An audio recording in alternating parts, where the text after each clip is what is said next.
Meu nome é Luiz César de Miranda Cordeiro de Oliveira e eu publiquei em 2004 um livro cujo nome é A Nova Conversa e cuja intenção era inaugurar o que eu chamo de psicossanitarismo, porque agora eu vou passar para a citação de um trecho de um artigo do Cláudio de Moura Castro, estudioso da educação no Brasil, cujo título já é em si mesmo interessante. O título do artigo é Bisturi com Microfone.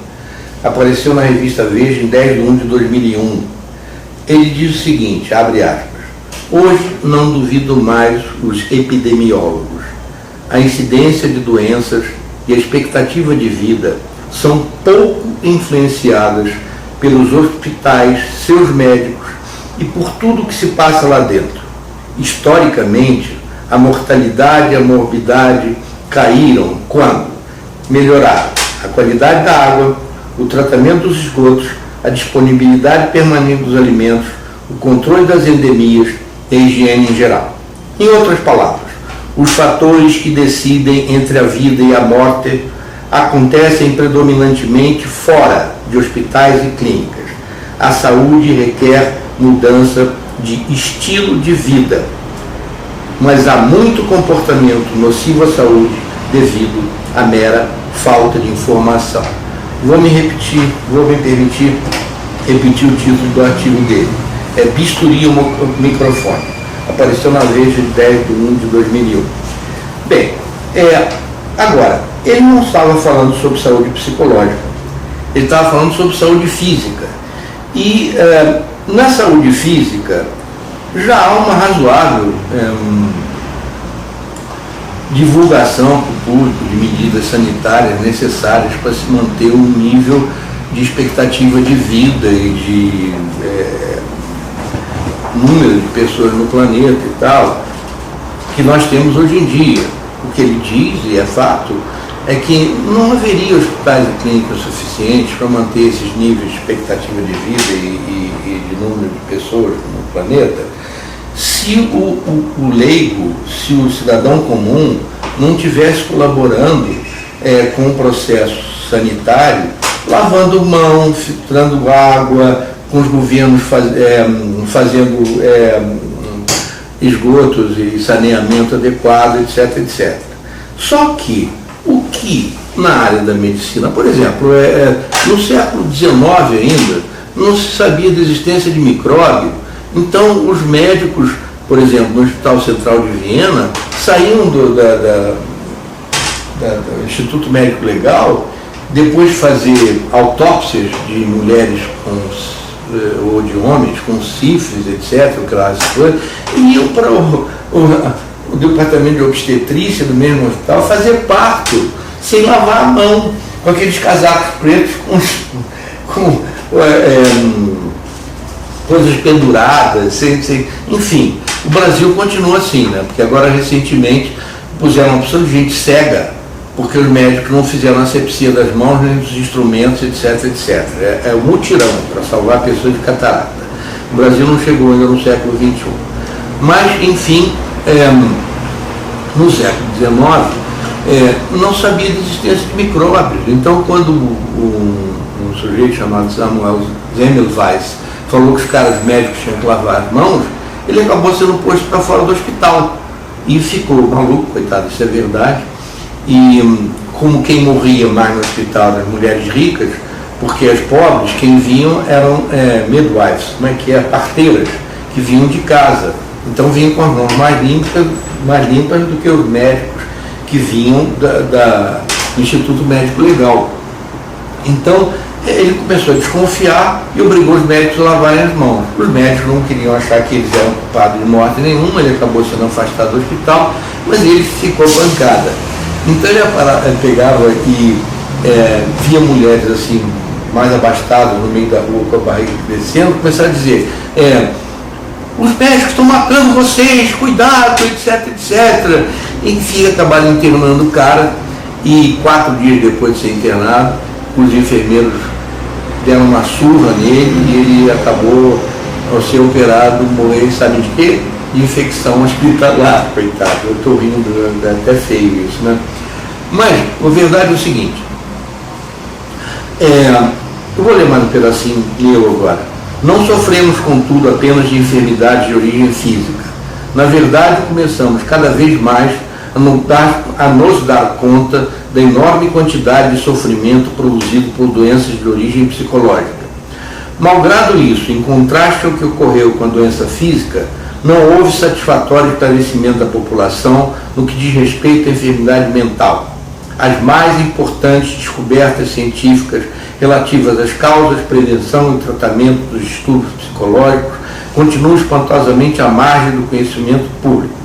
Desafortunadamente, no que diz respeito a esses distúrbios, o grosso da população vem sendo alimentado por uma literatura de autoajuda em que impera a chamada psicologia do pensamento positivo, que do ponto de vista científico é um verdadeiro dinossauro. É aquela psicologia americana que nasceu na época mais ou menos da Grande Depressão, que enquanto todo mundo estava nas filas lá de fora para comer sopa no frio, tá? O pessoal mais abastado estava enfilado em Hollywood, vendo aqueles filmes daquelas idiotas pulando e tudo cheio de riqueza, etc, etc. Então, a fuga daquele processo terrível que estava acontecendo nos Estados Unidos foi feita através da fantasia de Hollywood, tá? De fingir que estava tudo ok. Eles seguiram no embalo e agora produzem uma literatura imbecil de suposta ajuda, que é para dizer para as pessoas que elas devem afastar os pensamentos negativos e só ter pensamentos positivos. Isso não é remédio, isso é doença, isso é uma praga.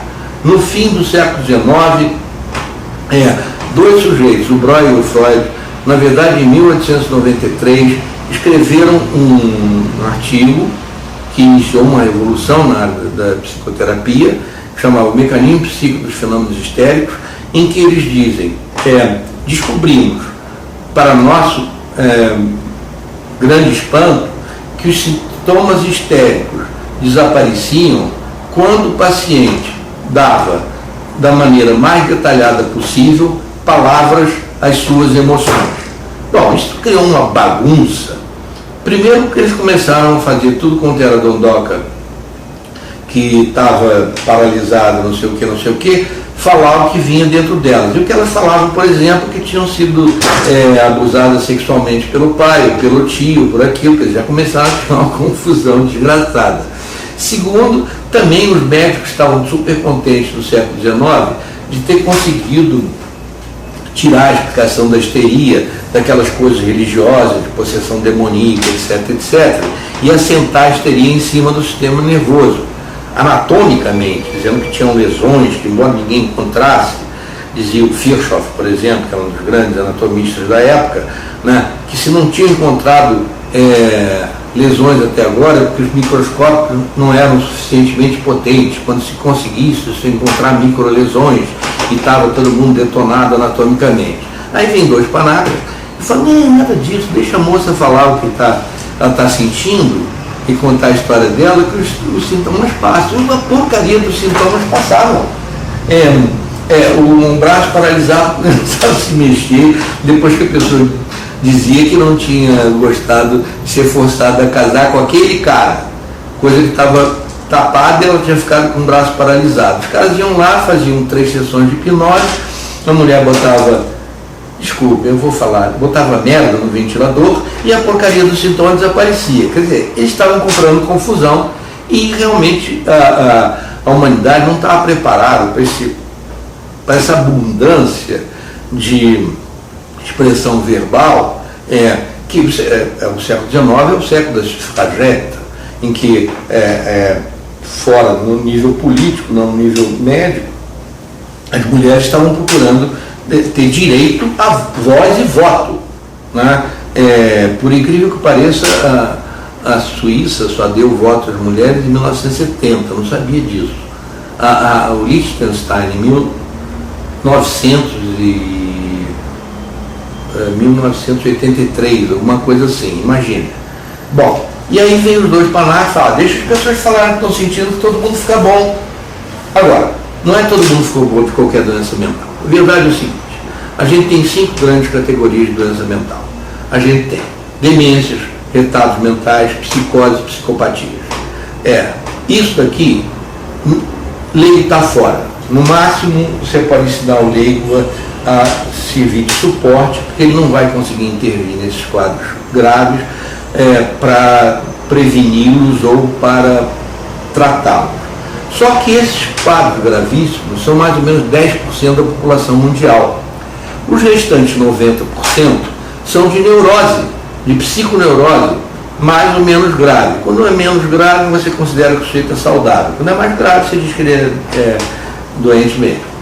Só que esses quadros de neurose, em que a população devia ser informada como é que a neurose é produzida. A neurose é produzida por distorções dos processos de comunicação, e eu tive o prazer de fazer mães, por exemplo, apenas mudando o processo de comunicação com o filho, fazer passar quadros como, por exemplo, a enuresia noturna, o garoto fazer pipi na cama quando está dormindo, que ninguém pensaria em fazer a mãe tratar, né? Seria um profissional, etc, etc. E eu consegui, ensinando ela os processos de comunicação que geram neurose, geram sintoma, fazer passar sintomas dessa ordem, ou sintomas de pânico noturno, etc, etc, e outros. Muito bem. Então, o que aconteceu? Depois, eu sou psicanalista, eu atendo desde 68, e em 2018 vai fazer 50 anos que eu atendo pessoas de consultório particular, em hospitais, em clínicas, emergência psiquiátrica, o diabo 4.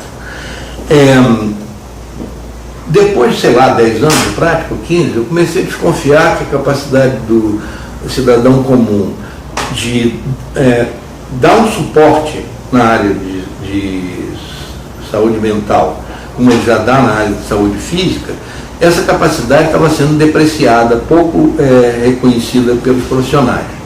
E então eu resolvi escrever um livro, cujo nome foi publicado em 2004, e que se chama Nova Conversa. Atualmente ele está esgotado, ele pode ser encontrado talvez no central de sebos, que é www.estantevirtual.com.br, ou na www.amazon.com.br, sob forma de e-book. Muito bem, esse livro ele tem o objetivo exatamente de repassar para o leigo aqueles conhecimentos básicos que permitem, de alguma maneira, a prevenir a produção de doenças em filhos, etc, etc, e curar sintomas, diminuir conflitos nas relações interpessoais. Tá? O livro esgotou logo, mas por uma série de razões eu resolvi publicá-lo agora em inglês. Estou fazendo a tradução, só depois é que, se der certo lá fora, claro, o brasileiro compra qualquer porcaria que der certo lá fora, então se o meu livro não for uma porcaria e der certo, vai vender mais aqui do que vai vender o primeiro, embora tenha sido esgotado. Esse livro basicamente mostra quais são as distorções no processo de comunicação que podem, sendo eliminadas, prevenir a neurose e curar sintomas neuróticos. Isso sendo feito pelo leigo, antes de chegar ao profissional. Eu, por exemplo, jamais gostei de tratar, eu sempre gostei de tratar a doença grave, porque eu acho que o grau de formação de um terapeuta de qualidade permite que ele enfrente doenças pesadas, mesmo de natureza neurótica, mas tem uma série de pequenos sintomas neuróticos, sinceramente, eu acho que o leigo pode tratar, não precisa chegar a mim. Bom, então qual é a ideia? A ideia é, daqui para frente, sei lá, no espaço de uma semana, 15 dias, um mês, coisa assim, e fazendo vídeos de 10, 15 minutos, 20, provavelmente, no máximo, em que eu vou dando o essencial. Hoje eu dei o essencial da introdução. Na próxima vez eu dou o essencial do capítulo 1, depois do capítulo 2, etc. São 19 capítulos. Quer dizer, com 20 vídeos, eu dou o que tem de essencial nesse livro e ponho à disposição da população um tipo de conhecimento que eu acho que até hoje foi abstraído, de que elas foram afastadas, ou não chegou a elas, estão sendo alimentadas por essa porcaria dessa psicologia do pensamento positivo, que obriga você a estar ok o tempo todo. Talvez a frase que seja mais veja nos filmes americanos é "Are you okay?" Ou melhor ainda, "Everything will be okay", na situação que você menos acha provável que alguma coisa vai ficar ok. Bom, isso é uma catástrofe em termos psicológicos. Isso impede exatamente que a pessoa ponha da maneira mais detalhada possível, que dê da maneira mais detalhada possível palavras das suas emoções. Bem, eu espero lhes ver novamente no próximo, ou vocês me vejam, né? Não estou vendo vocês, no próximo vídeo. Tá? Bye bye. Então eu vou completar uma coisa. Com o perigo de parecer ridículo. O que eu vou falar tudo está baseado no pensamento de 3 grandes filósofos brasileiros. O primeiro é o Nercio da Capitinga, que dizia: eu é eu e o senhor é o senhor. O segundo é o Bambam do Big Brothers, que dizia: faz parte. Né? Ele ia dizer que tudo estava ok, você estava triste e fala: faz parte. Tá? E o terceiro era o Chacrinha, que dizia que não comunica, se trumbica. Um abraço para vocês.